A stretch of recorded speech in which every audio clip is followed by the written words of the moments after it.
Hey everybody, Roger Levin here with your orthodontic practice production pearl of the week.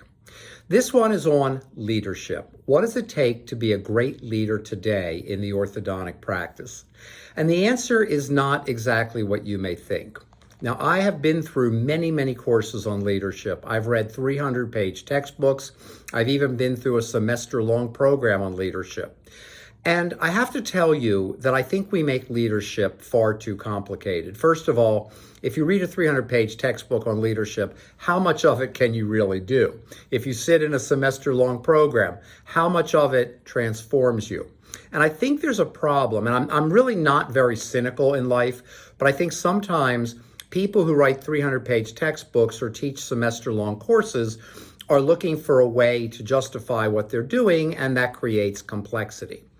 In life, you want to strive for simplicity. Big topic now in the business schools. Businesses have gotten too complicated. Dental practices, ortho practices, much too complicated. And we need to simplify everything we can. So let's start by simplifying leadership and turning you into a great leader. Because I had a conversation with an orthodontist literally this week where I said to him, well, the issues you're having with your staff are leadership issues, not genetic issues on the part of the staff. And of course, I did that very nicely, as I always try to do. Number one, compassion. You want to become a compassionate leader. And why? Because you have to. You may disagree with the next few things I say in the sense that I shouldn't have to do this, Roger. But if you want to keep your team, you're going to have to do this. It's just that simple. And I like simple.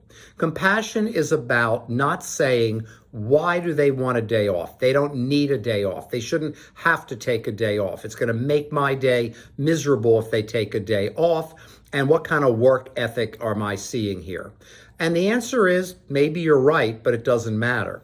Because if we change the lens that we're looking through from that thinking, traditional thinking, to compassionate leadership, we say, well, maybe this person does need a day off. And I hope we have a culture, and I'm working on building a culture where if that person's off, we come together, we get through the day in the very best way. Because if we don't develop compassionate leadership, we're going to lose team members.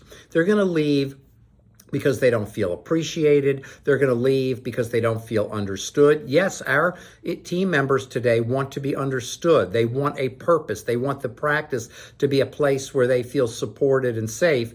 And not having compassion just blows up that entire mindset. So I really encourage you, think about being a compassionate leader. And what's the definition? I don't know, but I would say it's understanding each person as an individual and how you can best support them. If you can do that, you will build a fantastic orthodontic team. As always, I wish you increased practice production and referrals every year, and I'll see you next week.